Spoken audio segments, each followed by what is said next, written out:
All right, so this I believe is a 99 Magnum 325. That's a 700 Sportsman 2005 all-wheel drive. Both of these have been sitting for a couple of years, up to maybe 2 years or so, I'm not sure. The gas is rotten.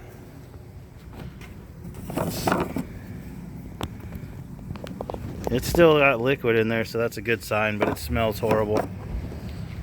So I tried to charge the battery on this one already, and it was no good, so I went ahead and got a new battery already. This one here I'm going to try and charge the battery. This one's got a little bit bigger battery in it than the other one does, so I'm going to try and charge it, see if it comes back. Alright, let's get this seat out of here. Seat up here for now.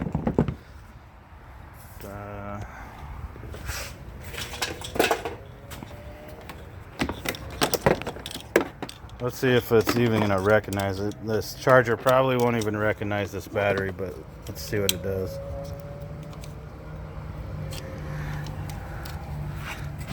Look at how close that is. Look at that. That's a positive terminal right there. Practically touching the frame. Alright, first thing I'm going to do, I'm just going to go ahead and pull this battery out of here. Look at the battery is actually held up by that. That's bad. That's really bad. You see the battery go up and down? You see that?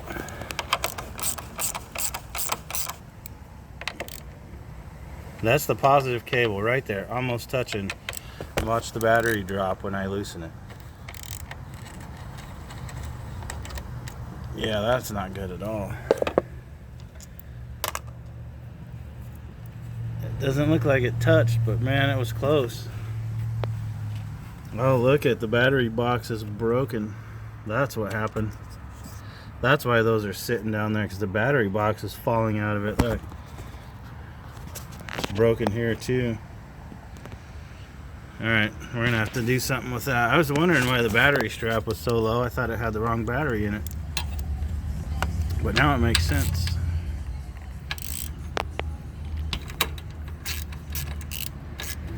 That makes sense now.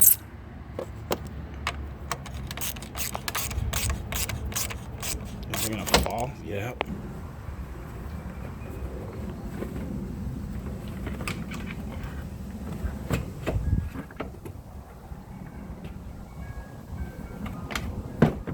Okay, so I hook it up. The charger doesn't even change. Doesn't see it. So I'm gonna try and boost it with the other charger.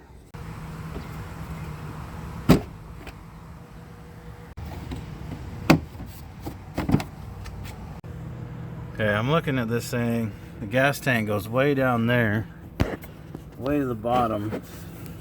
There's the hose. What I'm thinking about doing is pull that line off and see how bad it is.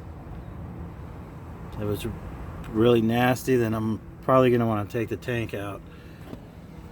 But first, I know I'm going to go ahead and pop the carburetor off and flip it over and clean the bowl out. If it's been even 6 months, the jets in these things sometimes are pretty small.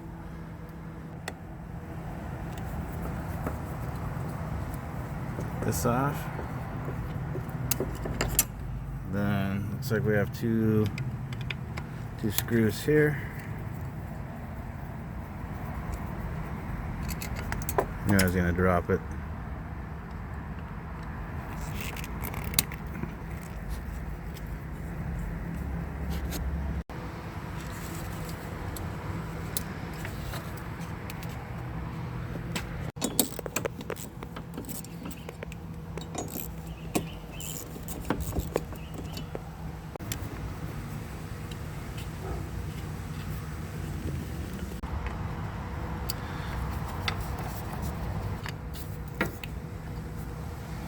Yeah, that's pretty hard to do one-handed.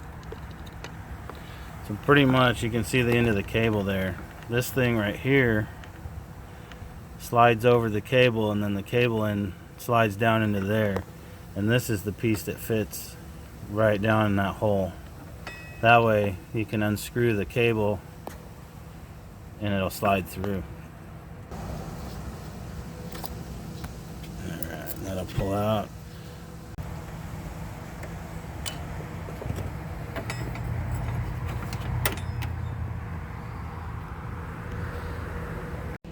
Okay, this thing's been on here for a while and it's still got no reading. Alright, I took this other charger up.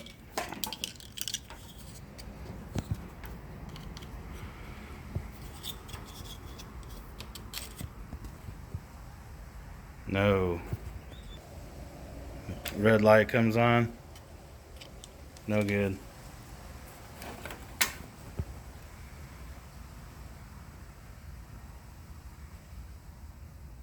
Yeah, defective battery. Okay, I will go get a battery for this one. Okay, well, I guess I forgot to push the button. Already started cleaning it up. Anyway, I'm not too worried about the outside. I just want to make sure I don't get a bunch of junk inside when I take this float bowl cover off. So I want to make sure the needle and seat aren't sticking and that it hasn't started to gel up the jets yet. I just clean this off. I'm not going to touch any of the adjustments. Just going to clean.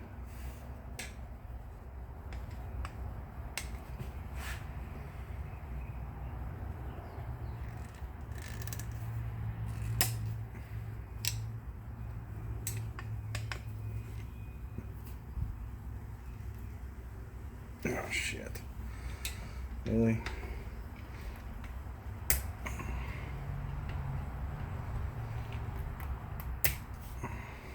One doesn't want to come out.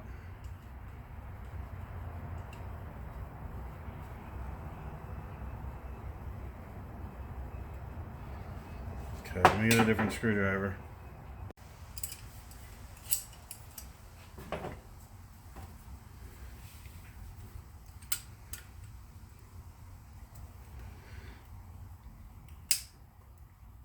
Yeah, a lot of times these carburetors, if the screws want to strip, I'll just see if I can get a pair of pliers. Usually it gets all of them pretty good.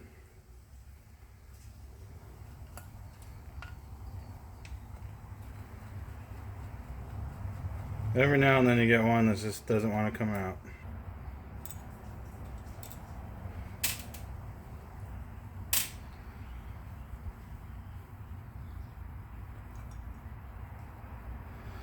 Yeah, all that yellow. I'm going to clean all that out.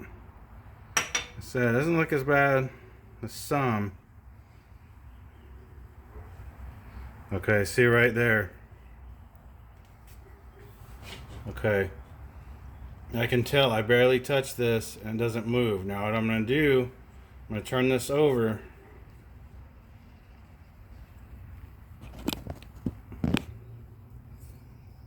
Let me, hold on a second.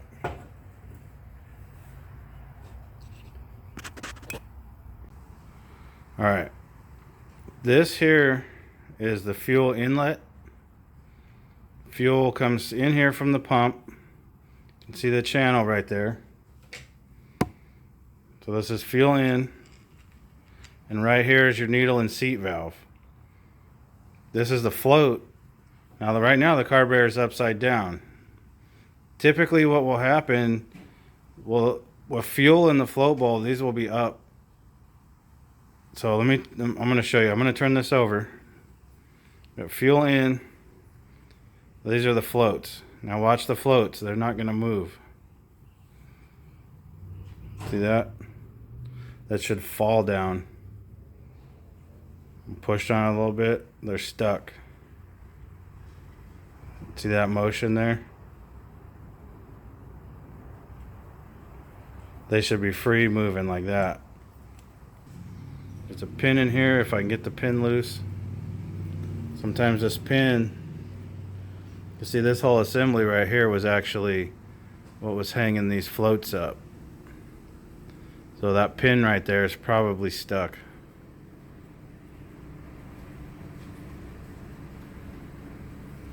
Sometimes they're bigger on one side than the other. Okay, it definitely looks like it goes that way. I don't want to push on it too hard. I don't want to damage any of the carburetor. Sometimes you just get a little push. That's stuck. Definitely stuck. We need to get that out. I'm going to see what I can do to get this pin unstuck. It's usually not too bad. Start putting a little bit of cleaner on it. See if we can get some of this carb cleaner break up that varnish. We need that pin to come out so we can get everything clean.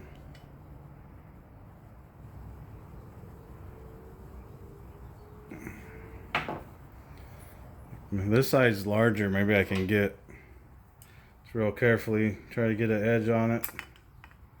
It's almost impossible. Sometimes you can get a little bite on it.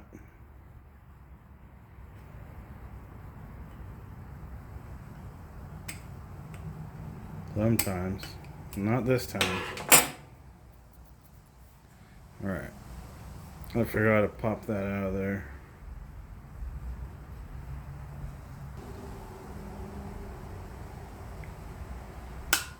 There we go. Now it'll come right out.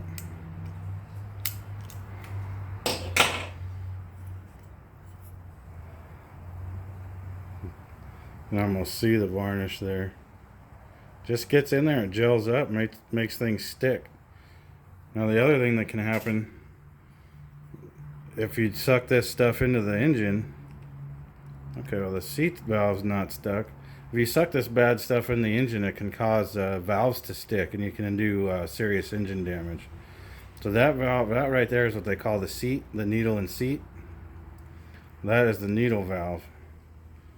As the float moves up and down, as it floats, it pushes that in the hole and it stops the fuel from entering the carburetor. This here is the main jet. I believe, yep, and way down there is a pilot jet. Hopefully they're not gummed up. I'm going to go ahead and pull this jet here. Might need a bigger screwdriver. There it goes.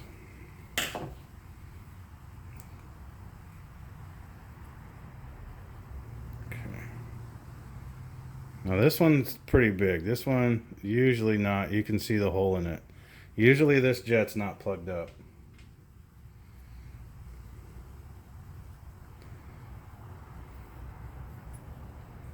Sometimes though, this will get stuck. That's not stuck, so that's a good thing. You can see the valve down in there, maybe. Let's see. But anyway, this big diaphragm here works off of the air volume, and it opens this here metering block, which meters the fuel from the main jet. That all seems to be fine, so I think I'm going to leave it alone. Just going to clean it out.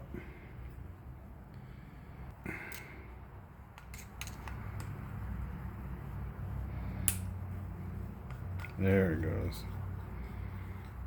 You want to be careful that you get as close to the right size screwdriver as possible, because you could damage some of these really easy. So this is the pilot jet. You can see how tiny the hole is.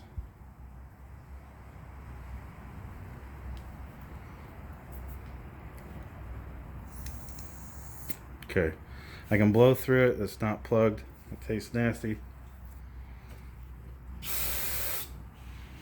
Go through here, take a little carb clean, go through the hole.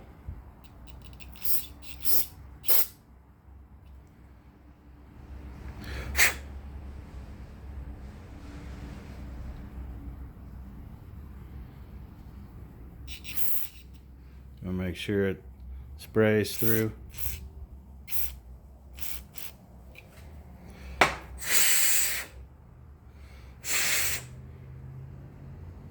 Then you can see we can. You want to make sure you can see through it there. Come on, focus.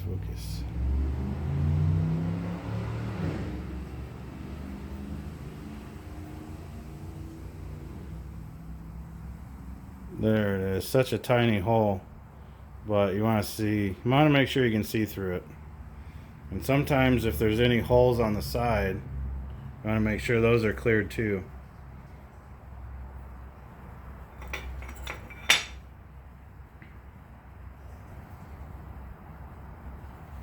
Now you want to go in, you want to make sure that all of these are clear.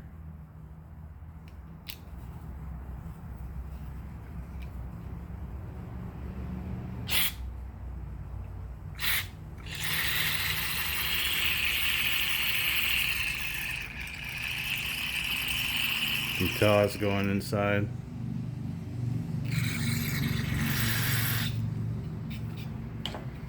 Let's go ahead and clean this thing out.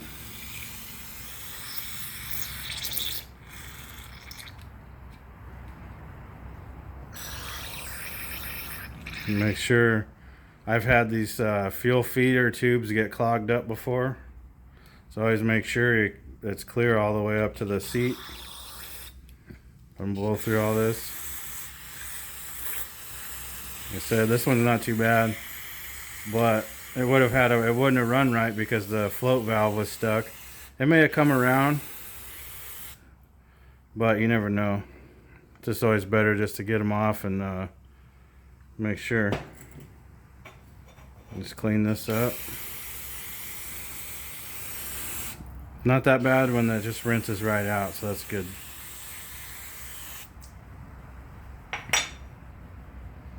Let's go ahead and rinse everything off. Let varnish off.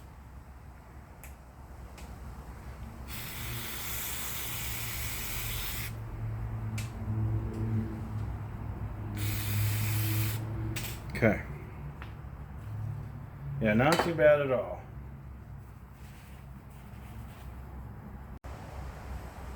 Okay, so pretty much after I get all my parts clean,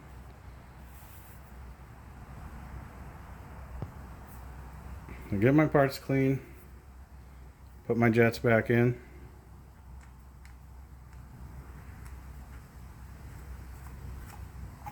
Normally don't mess with this diaphragm unless there's a problem and doesn't run right. I've taken this off before and actually had the diaphragm break.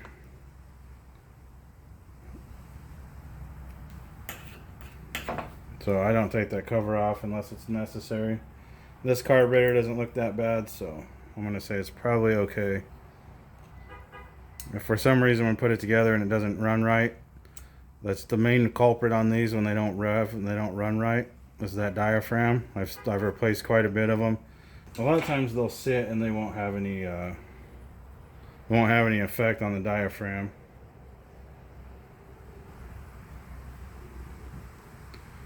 Make sure that needle valve goes in. And that little tab there's got to be like that.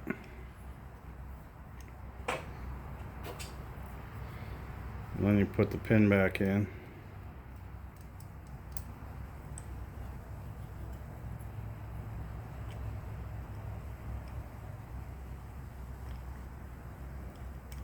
There we go. Pin back in.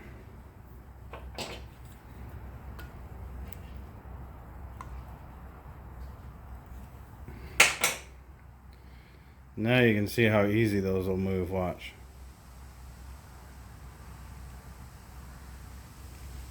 And what I normally do is I'll blow air through here.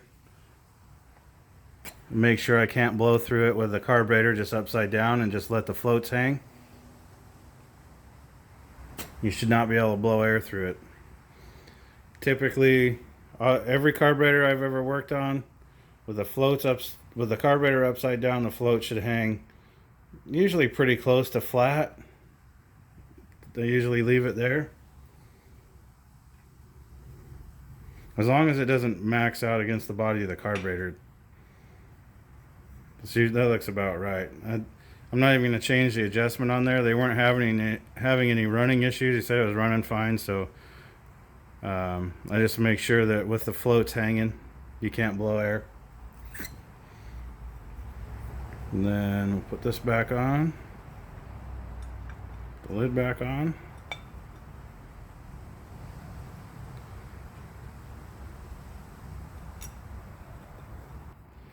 So that's about it. That's about it on these carburetors. Usually that's all you need. So I'm going to go put it back on.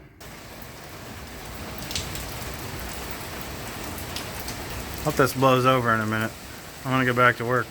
All right, let's see what kind of bad gas we got here. I went ahead and got it ready to come off. Hopefully most of it goes in the drain pan. Yeah, it's pretty yellow and nasty. So I just put in about 1/4 of a gallon, and I kind of shook it. I'm just gonna let that drain. Just wanted to give it a little bit of a rinse. Okay, since this battery tray was broken, nobody in town has one. I took this piece of metal here, and you can see I bent it like this, so it fits. Basically fits like this. Put it down here.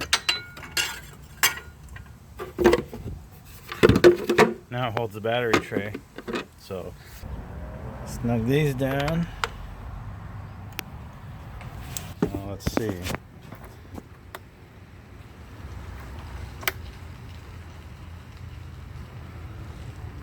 No power to nothing. Okay, we got a headlight. I guess the display is obviously broken. Now, how do we start this one?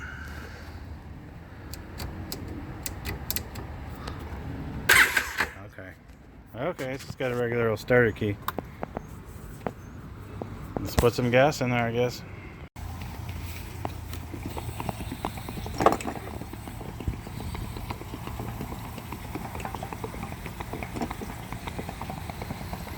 So I want to crank it and see if the fuel pump works. Make sure I get fresh gas coming out of there. We'll put it right here.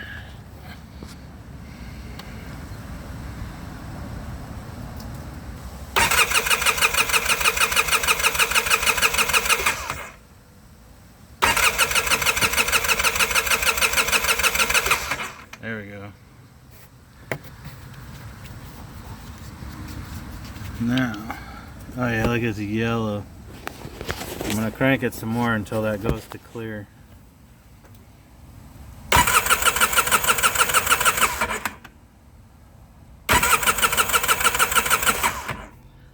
That looks pretty good there.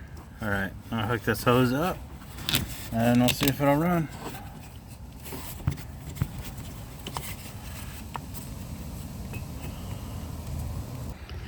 Do a little choke, I guess. Well, let's see what happens here.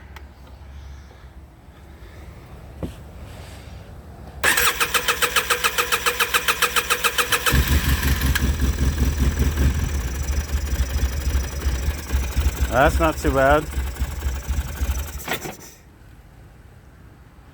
Am I in park? Yeah. Maybe it wants a little choke still.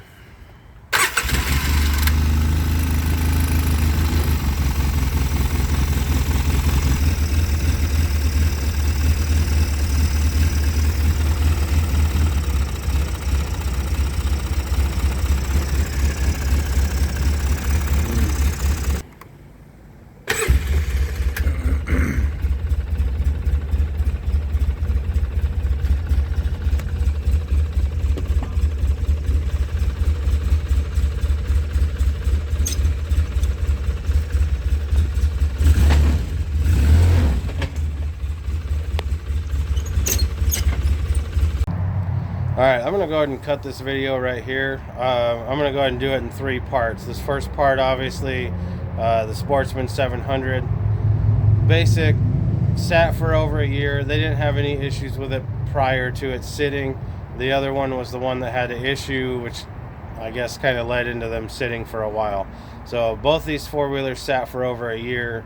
You can see the varnish already started to affect the float and the needle valve. Cleaned that out. Everything ran good. I just want to say I have a new battery box on the way. I didn't make it in the video.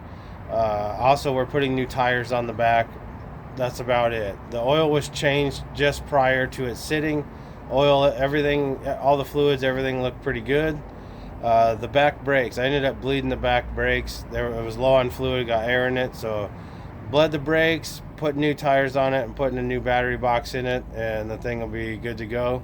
So the other four-wheeler, I'm gonna go ahead and start that one. We did some other things to that one. We did oil cooler hoses, an oil change. It actually was really low on oil.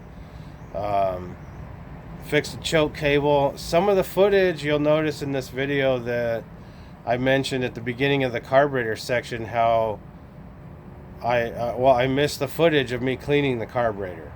And I mentioned when the carburetor section starts, well, I guess I forgot to push the button, and I was halfway through cleaning off the outside of the carburetor. I think that's where my camera issues are starting. I'm using my phone. My other phone was doing the same thing. I broke the screen, got a refurbished phone through the whatever. Anyway, I've been having app issues. My app keeps freezing and giving me problems. So I've been losing some footage. So I'm going to do the best I got with this stuff. I think I got more than enough in this last video. You can clearly see what happens when the fuel starts to varnish and things get to stick. This one's only been a little over a year and a half, maybe 2. The fuel was still liquid for the most part, and that varnish, once you hit it until it dries, once you hit it with a carb clean, it comes right out. So we'll just clean everything up, real simple, put everything back together. I got a new battery box in it and stuff now. We're gonna put new tires on it tomorrow, I hope. And that thing, they ought to get quite a bit more use out of that one. So the next video, I'm gonna get into that other 325. That one gets a starter and some other stuff. Thanks for watching.